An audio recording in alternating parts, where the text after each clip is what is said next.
부활과 새 창조, 우리가 천국에 대해 잘못 알고 있었던 모든 것 사랑하는 여러분, 오늘 우리는 신앙의 가장 깊은 질문 중 하나와 마주하려 합니다. 바로 죽음 이후 우리에게는 어떤 일이 일어나는가 하는 질문입니다. 우리는 흔히 천국에 간다고 말합니다. 사랑하는 이들이 이 세상을 떠나면 좋은 곳으로 갔을 거야 라고 위로하곤 하죠. 이 땅의 모든 고통과 슬픔을 뒤로하고 영원한 안식처인 하늘나라에서 주님과 함께 평안을 누리는 모습, 참으로 아름답고 위로가 되는 생각입니다. 하지만 만약 이 그림이 성경이 말하는 부활의 진정한 의미와는 조금 다르다면 어떨까요? 만약 우리가 천국이라는 익숙한 개념에 갇혀 하나님께서 우리에게 약속하신 훨씬 더 위대하고 장엄한 소망을 놓치고 있다면 어떨까요? 오늘 우리는 이 오래된 믿음에 대해 조심스럽게 질문을 던지고 성경이 말하는 부활의 본래 의미를 되찾아보는 여정을 떠나고자 합니다. 이 여정은 단순히 신학적 지식을 쌓는 시간이 아닙니다. 우리의 삶과 죽음, 그리고 이 세상에 대한 우리의 시각을 완전히 바꾸어 놓을 놀라운 진실을 마주하는 시간이 될 것입니다. 이 깊은 묵상의 여정을 시작하기에 앞서 잠시 여러분의 도움이 필요합니다. 이 희망의 메시지가 더 많은 이들의 마음에 닿아 그들의 삶에도 새로운 빛을 비출 수 있도록 도와주십시오. 여러분이 눌러주시는 좋아요와 구독은 이 진리의 말씀을 더 멀리 퍼뜨리는 아름다운 나눔이 됩니다.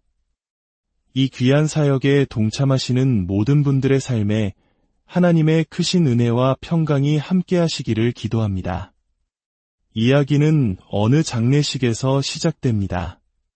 세계적인 신학자 톰 라이트 교수는 어느 날 사랑하는 대자의 장례식에 참석했습니다.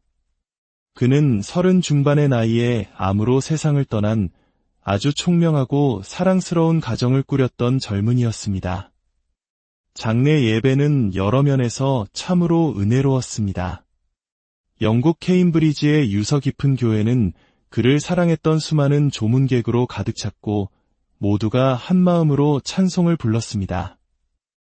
젊은 미망인이 남편을 추억하며 전한 용기 있고 감동적인 추도사는 듣는 이들의 마음을 울렸습니다.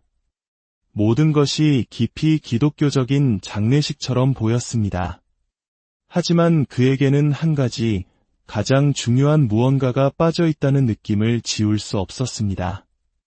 바로 부활이었습니다.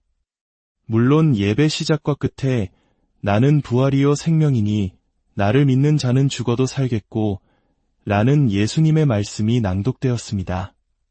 하지만 그 외의 모든 찬송과 기도, 말씀은 마치 이런 내용을 말하는 듯했습니다. 우리의 영혼은 본래 하늘에 속한 존재였으나 잠시 이 땅의 나그네로 머물렀다. 육체는 영혼을 가두는 감옥과 같았고 이제 마침내 그 감옥에서 벗어나 본향인 하늘로 돌아갔다. 아마 많은 분들이 고개를 끄덕이실 겁니다. 우리에게도 아주 익숙한 생각이니까요. 하지만 놀랍게도 이 생각은 초기 기독교 신앙이 아니라 1세기 그리스의 철학, 바로 플라톤주의의 핵심 사상이었습니다. 당시 델포이 신전의 이교도 사제였던 플루타르코스가 했던 말과 정확히 일치합니다. 그는 영혼이 육체라는 굴껍데기 속에 갇힌 굴과 같다고 말했습니다. 그리고 소크라테스처럼 이 땅의 삶을 떠나 본래 왔던 곳인 하늘로 돌아가는 것을 행복하게 여겼습니다. 어떻게 이런 일이 벌어졌을까요? 어떻게 서구 교회는 그리고 오늘날 우리들까지도 성경이 아닌 고대 그리스 철학의 세계관으로 죽음과 사후 세계를 이해하게 되었을까요? 이것은 부활절을 기념하는 우리의 모습에서도 드러납니다. 우리는 40일간의 사순절을 경건하게 보내고 고난주간에는 예수님의 십자가 여정을 묵상하며 그 발자취를 따릅니다. 그리고 마침내 부활주일 아침 우리는 기쁨의 예배를 드립니다. 하지만 그걸로 끝입니다.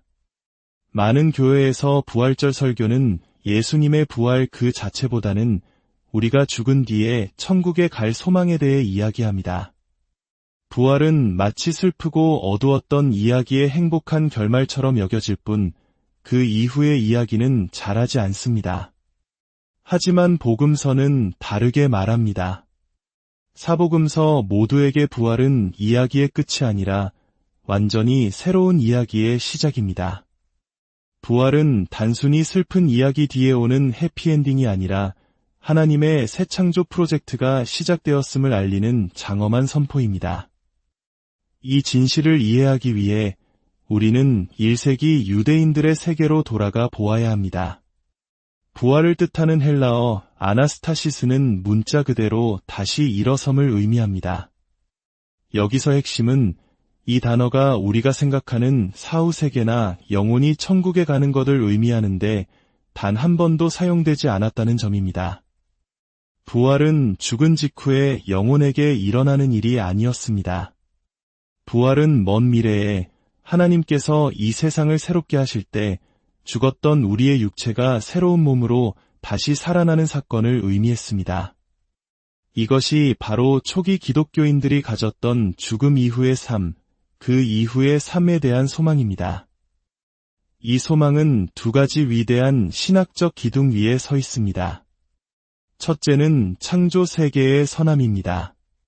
하나님께서는 이 세상을 선하고 아름답게 만드셨습니다. 따라서 하나님의 구원 계획은 이 세상을 버리고 다른 곳으로 탈출하는 것이 아니라 망가진 이 세상을 회복하고 구원하는 것입니다. 둘째는 하나님의 공의입니다. 하나님은 불의를 외면하지 않으십니다. 그분은 반드시 이 땅의 모든 잘못된 것을 바로잡고 깨진 것을 고치시며 억울한 자의 눈물을 닦아주시는 분입니다. 창조 세계는 선하고 하나님은 공의로우십니다. 이 두 가지 진리가 만나는 지점에서 피어나는 소망이 바로 부활과 새 창조입니다. 하나님은 자신이 만드신 이 아름다운 세상을 포기하지 않으십니다. 그분은 죄와 죽음으로 신음하는 이 창조 세계를 구원하여 마침내 모든 것을 바로잡으실 것입니다. 그리고 바로 예수님의 부활이 그 위대한 프로젝트의 시작이었습니다. 로마서 8장은 이 비전을 가장 장엄하게 노래합니다. 사도 바울은 이렇게 말합니다. 피조물이 허무한데 굴복하는 것은 자기 뜻이 아니요 오직 굴복하게 하시는 이로 말미암음이라. 그 바라는 것은 피조물도 썩어짐의 종 노릇한 데서 해방되어 하나님의 자녀들의 영광의 자유에 이르는 것이니라. 온 창조 세계가 지금 신음하며 해방의 날을 기다리고 있다는 것입니다.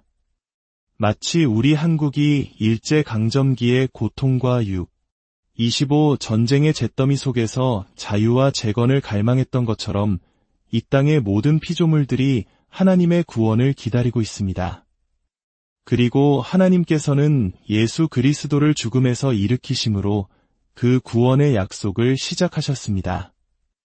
예수님의 부활은 썩어짐의 권세 아래 있던 옛 창조 세계에 던져진 새 창조의 첫 씨앗이었습니다. 고린도전서 15장에서 바울은 예수님을 잠자는 자들의 첫 열매라고 부릅니다. 첫 열매라는 말은 우리에게 매우 익숙한 개념입니다. 첫 열매는 앞으로 있을 풍성한 수확 전체를 보증하는 증표입니다. 마찬가지로 예수님의 부활은 장차 하나님의 모든 백성이 그분처럼 부활하여 새 생명을 얻게 될 것을 보증하는 사건입니다. 예수님께서 죽음의 권세를 이기셨기에 마지막 원수인 죽음이 완전히 정복될 날이 올 것입니다. 그날이 오면 하나님께서는 이 세상을 새롭게 하시고 우리의 썩을 몸을 썩지 않을 영광스러운 몸으로 변화시키실 것입니다. 이것은 단순히 육체가 다시 살아나는 것 이상의 의미를 가집니다. 이것은 하늘과 땅의 관계가 회복되는 것을 의미합니다. 우리는 흔히 하늘과 땅을 완전히 분리된 공간으로 생각합니다.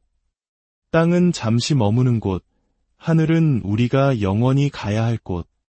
하지만 성경은 하늘과 땅이 본래 서로 겹치고 맞물리도록 설계되었다고 말합니다.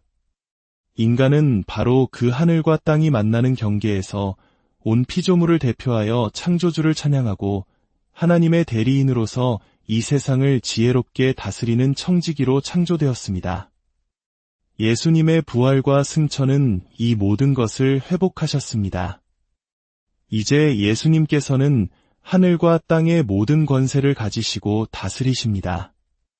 그리고 에베소서 1장 10절은 하나님의 최종 계획을 이렇게 요약합니다. 하늘에 있는 것이나 땅에 있는 것이 다 그리스도 안에서 통일되게 하려 하심이라. 이 비전의 정점은 요한계시록 21장과 22장에 나타납니다. 성경의 마지막 장면을 기억하십니까? 구원받은 영혼들이 하늘로 올라가는 장면이 아닙니다. 정반대입니다.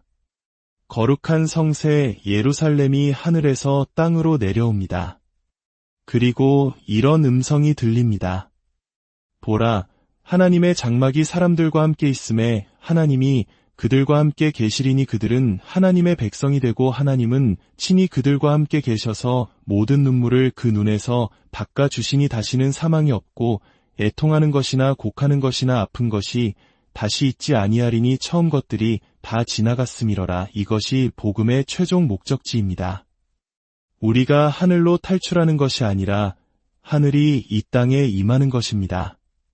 하나님께서 친히 우리 가운데 거하시며 이 땅을 그분의 영광으로 가득한 완전한 처소로 만드시는 것입니다. 그렇다면 위대한 진실은 오늘을 살아가는 우리에게 무엇을 의미할까요? 만약 우리의 최종 소망이 이 땅을 떠나는 것이 아니라 하나님의 나라가 이 땅에 임하고 이 땅이 새롭게 되는 것이라면 우리의 삶의 방식은 완전히 달라져야 합니다. 우리는 더 이상 이 세상을 곧 사라질 무가치한 곳으로 여길 수 없습니다.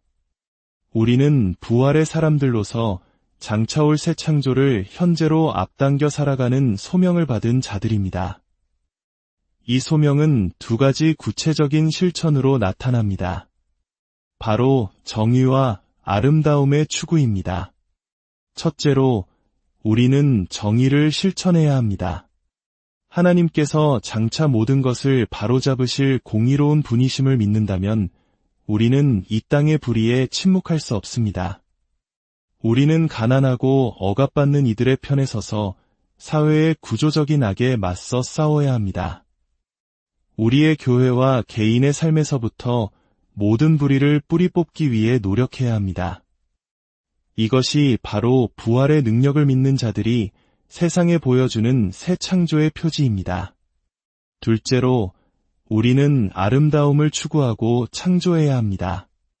하나님께서 이 세상을 아름답게 창조하셨고 예수 그리스도의 십자가와 부활을 통해 가장 아름다운 구원의 이야기를 쓰셨음을 믿는다면 우리는 이 땅에서 아름다움을 가꾸는 일에 헌신해야 합니다. 예술과 음악, 문학을 통해 하나님의 창조 세계의 아름다움을 찬양하고 파괴된 자연을 돌보며 우리의 일상과 관계 속에 아름다움을 꽃피워야 합니다. 교회가 추함과 무질서와 손잡는다면 세상은 우리가 전하는 새 창조의 복음을 믿기 어려울 것입니다. 사랑하는 여러분, 예수님의 부활은 과거의 역사적 사건으로만 머물지 않습니다. 그것은 현재 우리의 삶을 변화시키고 미래를 향한 우리의 소망을 새롭게 하는 살아있는 능력입니다. 우리는 더 이상 죽음을 두려워하며 하늘로의 도피를 꿈꾸는 자들이 아닙니다.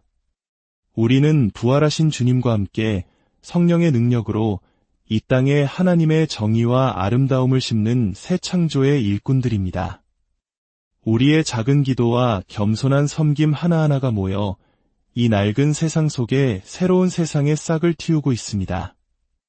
부활의 소망이 여러분의 마음을 가득 채우기를 바랍니다. 절망 속에서도 희망을 노래하고 어둠 속에서도 빛을 향해 나아가는 부활의 증인으로 살아가시기를 축복합니다. 그리하여 마침내 주님께서 다시 오시는 그날 온 땅이 하나님의 영광을 아는 것으로 가득하게 될 그 위대한 날을 함께 맞이하게 되기를 간절히 기도합니다.